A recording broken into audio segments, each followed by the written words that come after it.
Hey guys, how's it going? Welcome back to the channel. For anyone that's new here, my name's OwenAlec, and on this channel I do everything drum related. That includes drum covers, tutorials, gear reviews, tips and advice, that kind of thing. But I've also started doing reactions because it's a lot of fun. So if that sounds like something that you're interested in, please do consider subscribing. Now over the past few months while I've been doing these reactions, a lot of you guys have been sending in your requests. Unfortunately, I wrote everything down on a piece of paper, put it into a folder, and that folder has now disappeared. I'm pretty sure it's been chucked in the bin by accident. Not by me, but never mind. So if you guys have requested something over the past few months, let me know in the comments section. I'm going to write it down in a proper list and I'm going to save it and make sure it doesn't go walkies. So with that being said, as the title suggests, we're checking out Blake Richardson from the band Between the Buried and Me. The song is called Telos. You'll have to tell me in the comments section below how that's pronounced. It's a live drum playthrough. Now, I have heard of Between the Buried and Me. I've heard them being mentioned several times on the prog forums, as well as in the Joey Sturgis Tones forum that I'm in as well. They're very highly praised. Now, unfortunately, I haven't actually listened to any of their stuff before, so I don't really know anything about them. So this is going to be my first introduction to them. I'm very excited. Like I say, a lot of the prog forums speak very highly of them, and you've got to be really good to get a good compliment off those guys. So without further ado, this is Between the Buried and Me, Blake Richardson, and Telos. Again, let me know in the comments. As always, I'll be writing the notes down on the pad so we can revisit any timestamps and anything that I've found particularly interesting at the end of the video.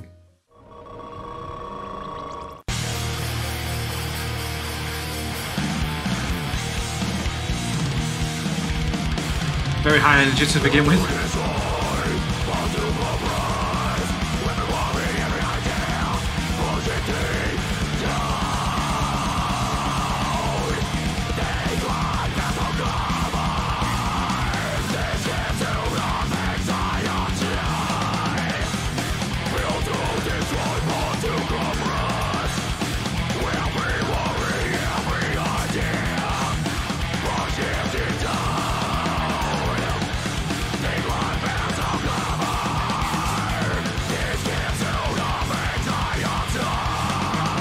I like the fact that the accents that he's doing are complementing the guitars. It's not just a straight 4 beat that he's playing straight through, it's actually putting a lot of different accents and different feels in there.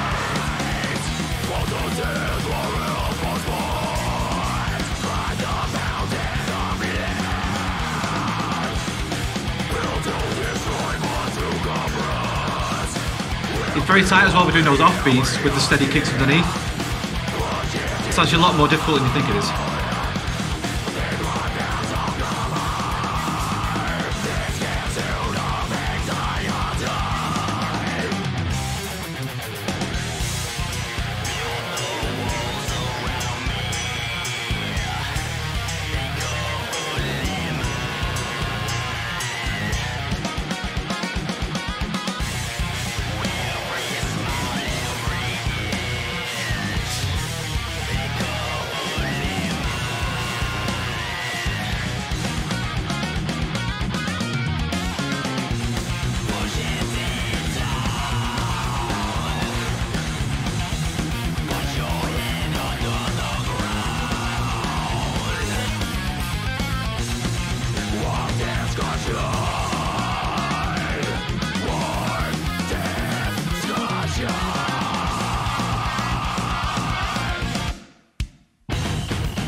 I like the softness that he's got with the side stick there. The fact that he's moving in and out of those toms, like an offbeat kind of thing going on. He's adding a nice flavour to a slightly slower part, so it's still keeping it interesting. It's not just a straight sort of.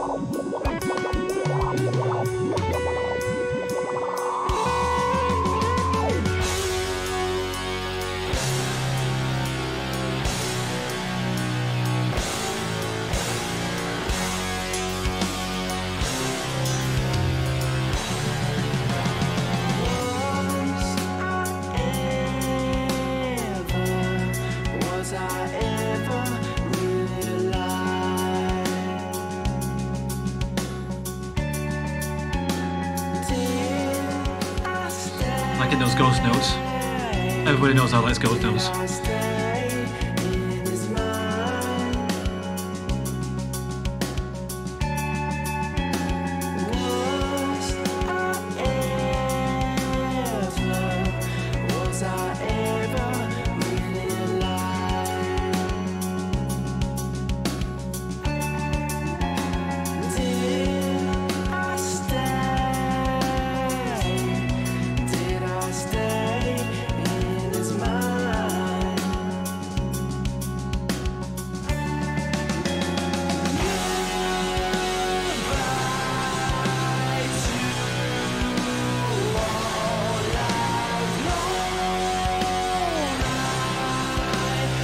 Those pushes that he's got there.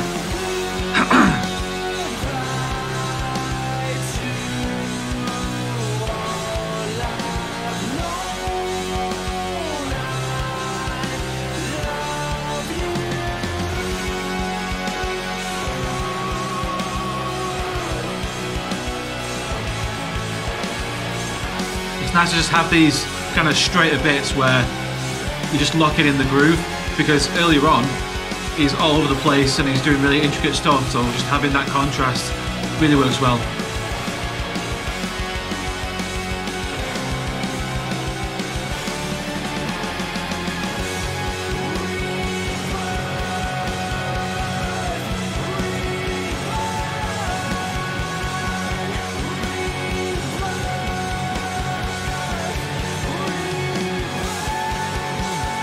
Yeah, he's probably getting into it now.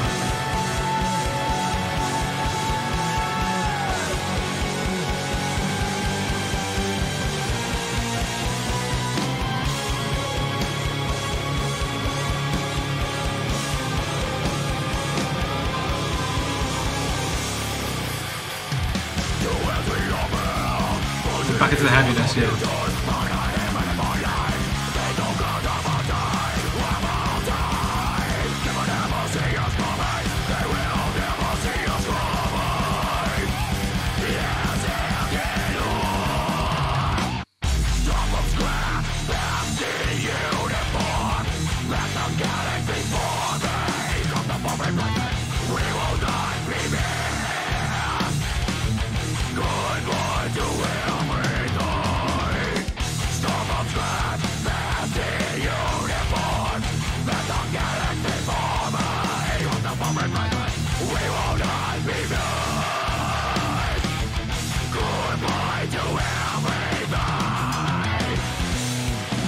It's a really nice feel it's got there. It's like an offbeat, triple-y kind of feel, and it just adds another flavour to what he's playing.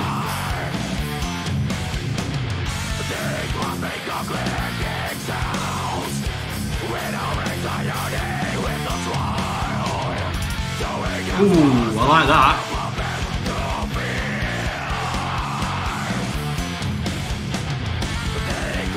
Nice use of the stack.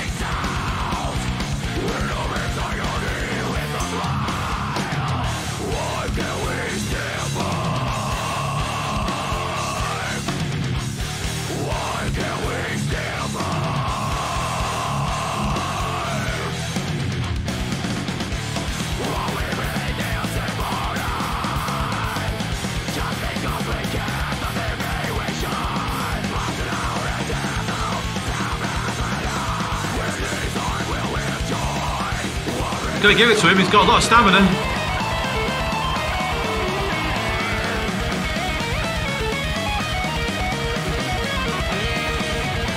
Those Holy Chinas sound amazing, don't they? I'm hoping that's what's on the record. I think.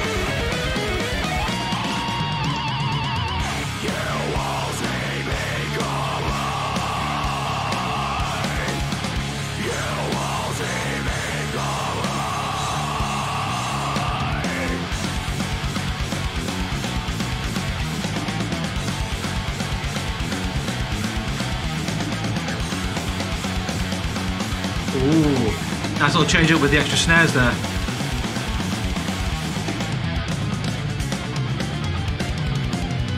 Hey, nice single handwork there. That was very interesting. He's a phenomenal drummer. I was not quite expecting something quite that manic, but yeah, that was really enjoyable to watch. Now, I'm pretty sure that that was the actual track that's just been put on top of live footage, so it's not like it's the live sound or anything, because there was quite a few times when he was hitting like splashes or something and it wasn't coming through, plus it sounded a bit too polished in the production. So, but either way, you could tell that obviously they were playing to click, but then also what he was playing was very much, and like 98%, if not 99%, the way that it is on the actual track. So kudos for that. I mean, when I've been playing stuff live, I do struggle sometimes to play it exactly the way that it is on the record, just because I want to keep it interesting for myself, you know, and just do something a bit different each night. But I think if you can get something really consistent like that, that's a sign of a great drummer. Whole band-wise, that was actually a very interesting song as well. I like some of the keyboard and synths kind of sounds that were in there. The vocals were seriously on point. Those cleans and the screams that he had were very clear, kind of like a Lamb of God kind of clarity to the screams. But overall, I just thought it was a great track. I was really impressed with that, so that might actually end up going on my playlist. But there are a few things I want to just go over. I didn't really talk too much throughout the video, mainly because I was really getting into it and I was really concentrating on what he was playing, and I thought he was really enjoying it, so I apologise for not kind of speaking too much throughout it. But yeah, let's just go over a couple of little bits now. About 3 minutes, it was like these kind of triplet E bits that he was doing.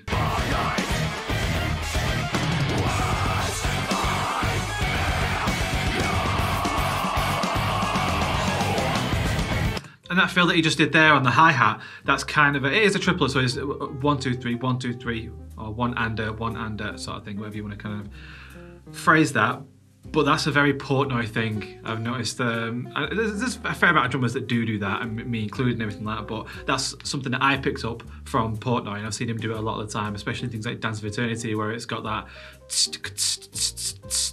So it's a kind of a Portnoy thing, I guess, but a lot of drummers do it. Again, as I mentioned, with this being a live playthrough, but then the actual track audio is put over the top, it's difficult to tell exactly how tight he is on this performance, but just kind of the way things synced up, I'm pretty confident that he played this really quite tight live. I can imagine that he's a very well-rehearsed, well-practiced, and very disciplined drummer, because of his technique, the way that he kind of approaches the drums and when he's hitting them, just visually, just comes across as being a very adept drummer. So at about 350 or something, I think it kind of did that sort of come down bit where he was using the side stick. Now again, I would have liked to have heard the live audio for this bit, but we'll just kind of see how this goes.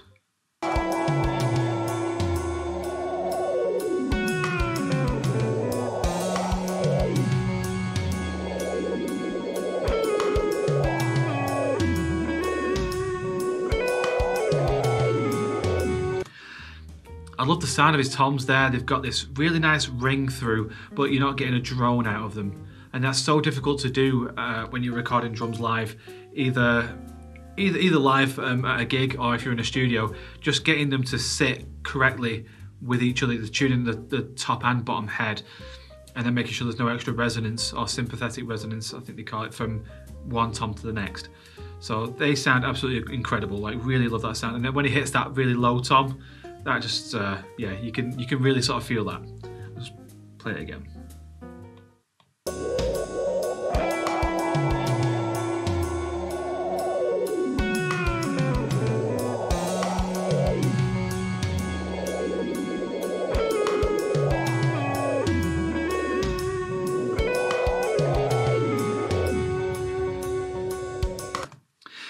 It's just a very interesting groove and beat to play. It's not something that I think people would typically kind of come out with for a section like that, which I think is really, really nice.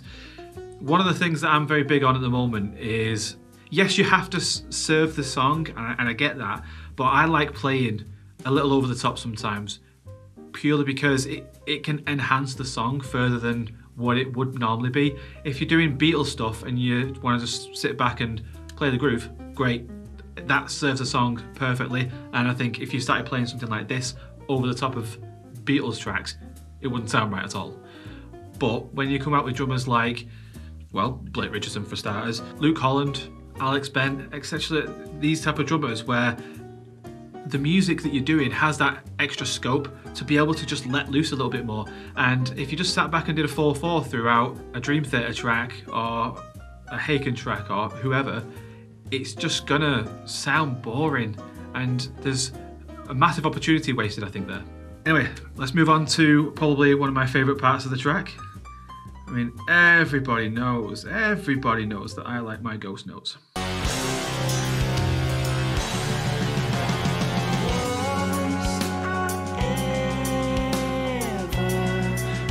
I love grooves like this.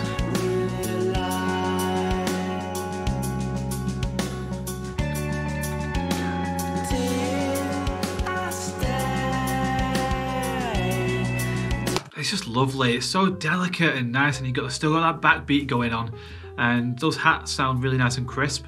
Like they're not sort of sloshing or anything like that, even though I'm assuming they're permanently closed or something, but they haven't got too much of a drone on them. Like I've noticed some hats that I've played over the years, especially my old Sabians, when you hit them, they still had this kind of like a in the background of the noise. You had to try and EQ out, and it was a nightmare. But they're really nice, short and crisp, so I'd be interested to find out what model of Sabians that he's using there. But yeah, everybody loves ghost notes, so we'll move on to open hand switch. Now, this is something that I know some drummers do for blast beats because they want to have the speed and the control of the right hand for the snare, and then they'll kind of use the left hand for whatever they're going to do on the hi-hat, or I think on another china or something like that. So it's interesting to see how he did this.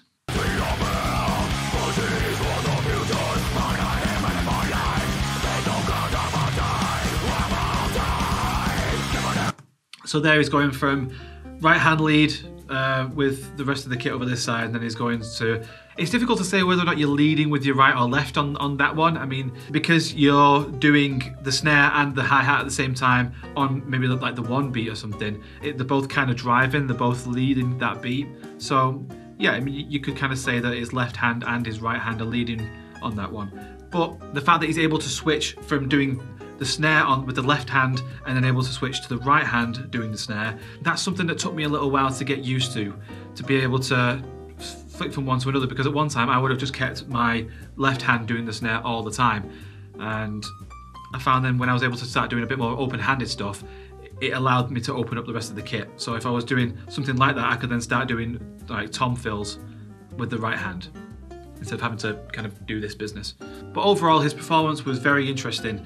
It's not straightforward and laid back, it's pretty complex, and it's got a lot of things going on that you'd have to have several listens through to really understand and appreciate all the different sections that he's put in there. But I really enjoyed that performance, I really enjoyed the song. I'm definitely going to be checking out a bit more of Between the Buried and Me. Thank you very much for watching this video. Like I said earlier, if you have any requests or anything that you want me to check out and react to, please leave in the comment sections below.